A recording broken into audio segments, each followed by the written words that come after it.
Welcome back, my gentle people. This is Corner Stories, and today we have some coworker stories.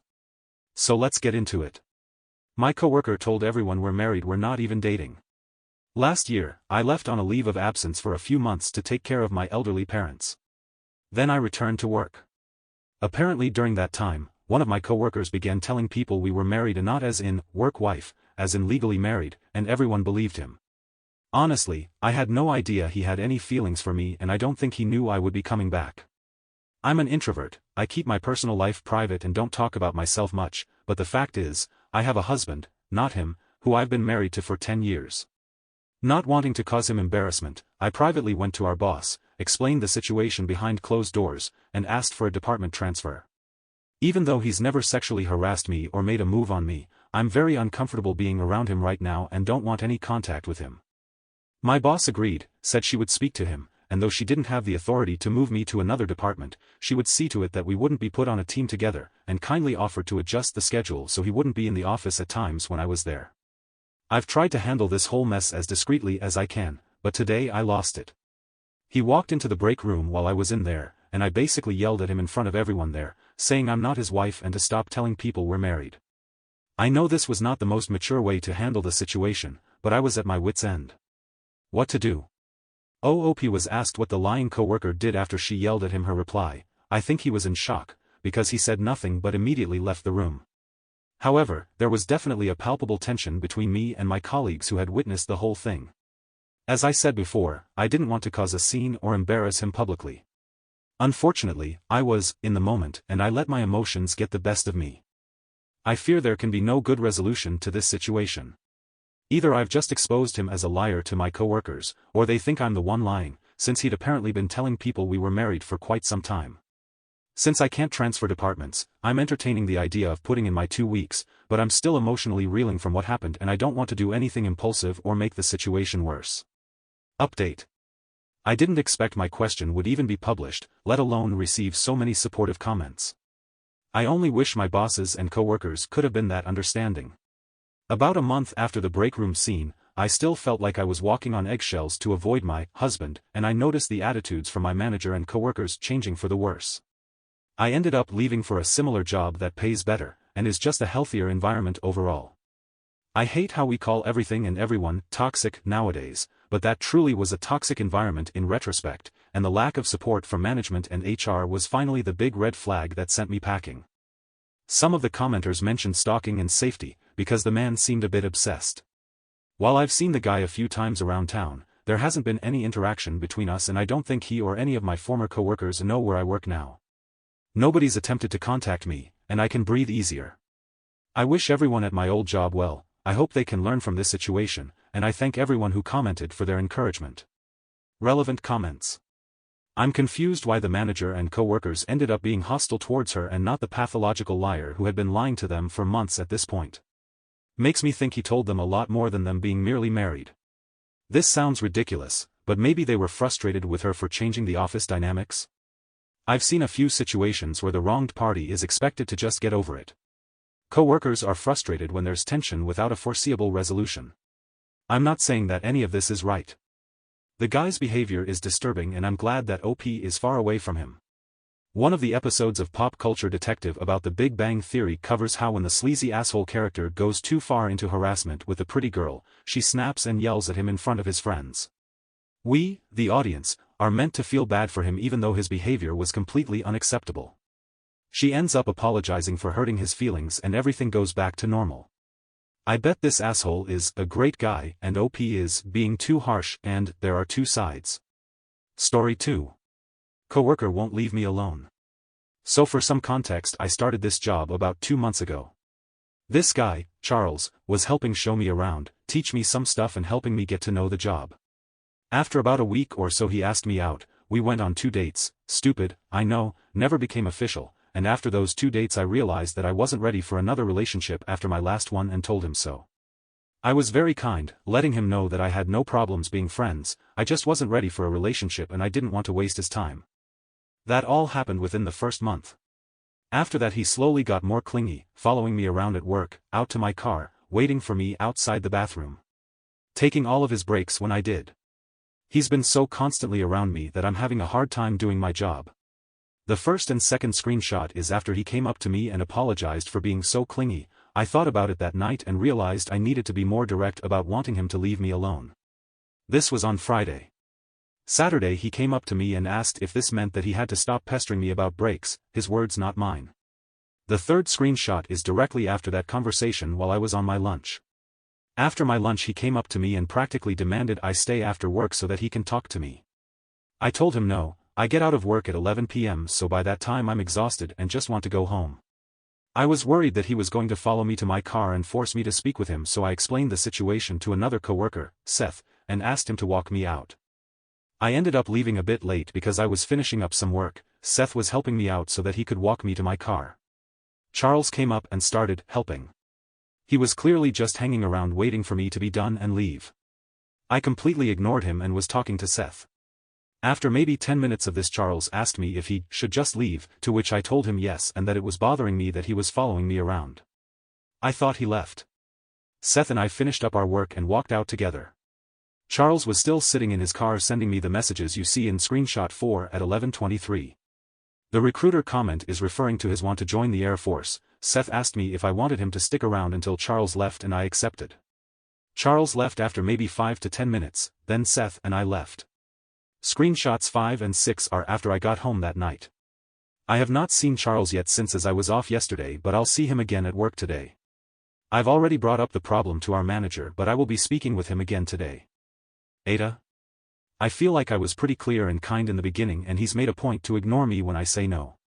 Screenshot transcriptions. I did not fix spelling errors. Screenshot 1, OOP. Hey, so I was thinking about what you were saying earlier and I kinda realized that you've got a little bit clinger recently. Now that wouldn't necessarily be a bad thing if we were somewhere other than work, but I guess sometimes I feel a bit smothered. Don't get me wrong, I still want to be friends, but just a bit less friendly at work, if that makes sense. Obviously it's not the best since I never have time to hang out, but like text conversations or when we finally end up gaming together, that's totally fine. I'm definitely not out to hurt your feelings, so I'm sorry if anything comes across that way. Just like I said, I was thinking about it. This also doesn't mean I was lying about being okay, lol, I really am. Screenshot 2, Charles, that's fine. Yeah, I've been really clingy recently, really bad. It's why I've been so insecure. It's just it feels like you're ignoring me most of the time. I know you're not, but that part of my brain that's so worried about everything is in full swing right now and it's eating me up from the inside. I have no idea how to act, especially around you. Screenshot 3, Charles, did you already leave? 'Cause I need to talk to you. OOP, yeah I did. What about? Charles, never mind. I just want you to try to talk to me more out of work.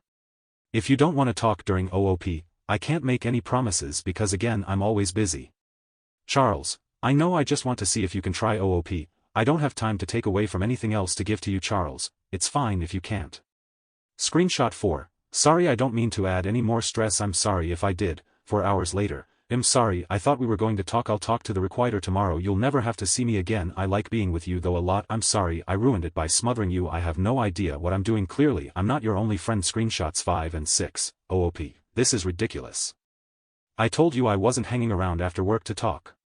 And you waited and followed me around anyways. I liked hanging out with you too until it was fucking constant and I felt obligated. I barely have enough time for myself, definitely not enough to give away to you. And I've made it very clear at this point that you need to back off and leave me alone. You've crossed a line and pissed me off. And don't even start with that guilt-tripping shit. I'm over it.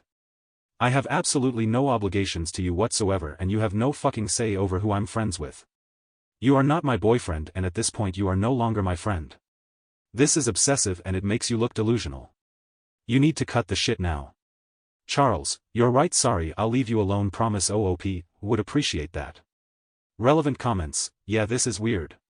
He's being nice about it but it's still off-putting. Exactly, that's why I tried to be kind about it at first. I can't help but feel a bit bad. But that's why I tried to be kind at the beginning, and like you said, it's not my problem and unfortunately it escalated. Block him. I'm planning on it after today, but I'm also going to bring the SS to my manager, so that's why I haven't yet. Exactly what I'm planning on. I've allowed him to continue messing me so far so that I can show them to my manager. Downvoted comment, you're sending mixed signals by saying you're busy. Stop lying and just tell him you're not interested. Then you won't have these problems. The comments about me being too busy are completely honest.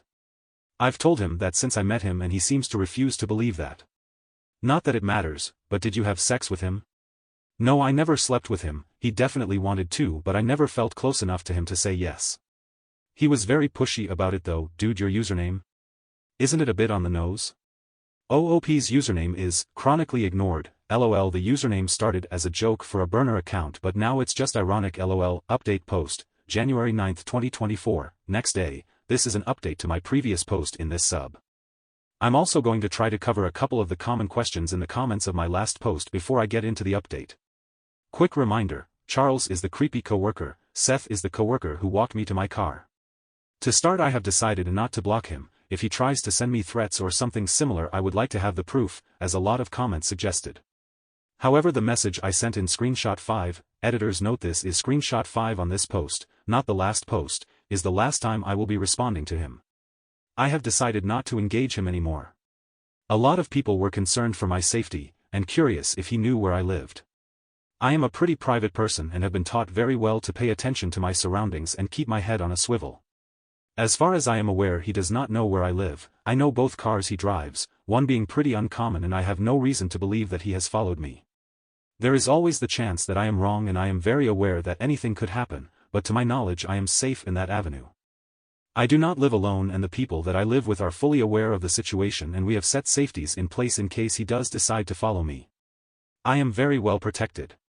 If this stalking extends to any time off the clock for either of us, his day off, my day off, following me home, etc., I will be taking this legal. I have never lied to him about being busy. That was another reason I gave to him in the beginning when I told him I didn't want a relationship, on top of not being ready. His accusations of me lying to him are false, and I believe they are a dig to try to get me defensive and keep me engaging. I genuinely spend all my time with family or at work.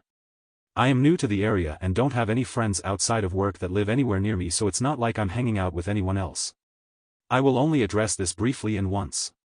Unlike some of the comments are suggesting, I am not on here for validation, sympathy or attention. This is part of what this sub is for, and I honestly hope some people can learn from my mistakes. Everyone makes them, and I never claim to be perfect. But I do appreciate the overwhelming support and the people sharing their experiences with similar situations.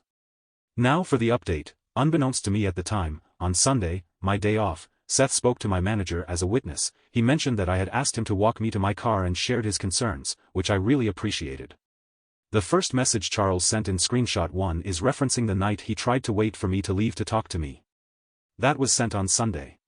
Between my response in screenshot 1 and the entirety of screenshot 2 and 3 occurred yesterday, Monday, before my shift. At the start of my shift yesterday, I pulled my manager aside to update him. This time I had his boss involved as well. By the end of the conversation I was shaking, and they told me they would take care of it. I went almost the entire day without hearing a single word from Charles. Although he was sending me the messages you see in screenshot 4 throughout the shift, I just hadn't seen them yet. Towards the end of my shift, my manager came back to talk to me and started helping me out with my work. He let me know that they would be opening an official investigation, reviewing cameras. They are all over the building and cover the entire parking lot, and looking at the screenshots I have saved. He said at the end of the investigation they will let him know that if this continues he will no longer have a job. After this conversation occurred, my manager walked away for a minute and Charles came over and started talking to me. He asked me when I was going to let him back in, and I told him I wasn't. He continued to try to talk to me, so I continued to do my job and ignored him. My manager came back, saw him trying to talk to me, and told Charles he needs to leave me alone and that he doesn't want him talking to me. He left shortly after that. I had Seth walk me to my car again just to be safe. Seth has actually stated that he doesn't mind being a witness in this investigation and will continue to walk me to my car for as long as I need or want.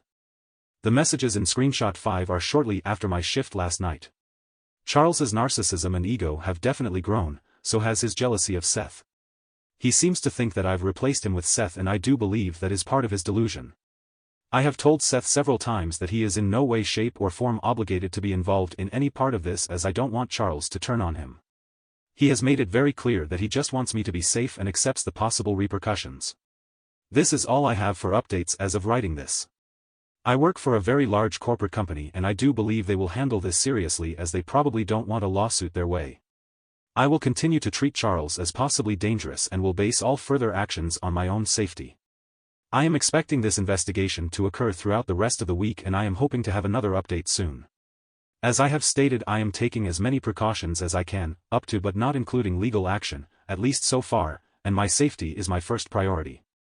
This is far beyond obsession at this point, and I am very aware of how serious this is. He obviously has some sort of fantasy, and I genuinely believe he needs some form of help. Before coming after me, please be aware that this is ongoing. I may not have made the best decision every single time, but I am learning and changing as this continues. Thank you. Screenshots. Screenshot 1, Charles. Look, what I wanted to tell you last night was important. I'm going to attempt to apologize and explain myself because I believe that should be done face to face. I've been really down lately, and instead of dealing with it I pushed it on you and tried to use as a distraction when that's not how our relationship is, and I kept making the same mistakes I made with the mistakes I said I'd never make again. So I'm genuinely sorry for that. I promise you'll get your space. Screenshot 2, OOP. I appreciate the attempt at an apology and I can understand your feelings. However, the way you went about it is wrong. An apology is not an excuse and I can't say I forgive you. Charles, I know, believe me, I know. I don't expect you to. I just wanted you to know why I was acting like that. It's an apology and an explanation, not an excuse. Screenshot 3, OOP. It's hardly an explanation. Your problems are not a reason to bother me. I've tried being kind to you and you've obviously taken advantage of that, so I'm done being nice. You've said your piece, I don't need to hear it again.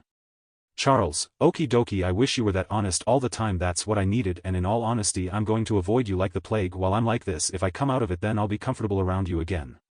That's for my own sake. Screenshot 4, so is the shutout permanent?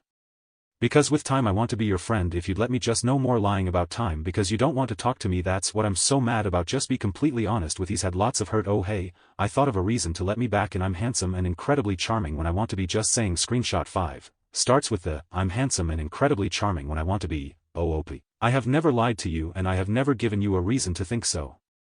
You are crazy if you think I would let you back in. Do not contact me from this point forward. Do not speak to me at work unless it is necessary to do your job. I have told you no several times and you need to respect that. This is over. Now Charles, damn, I must seriously have a mental disorder. I don't get you guys' relevant comments. But he's handsome and charming when he wants to be. LOL, LMAO. That just blew my mind. I can't believe someone could say something like that without finding themselves pathetic.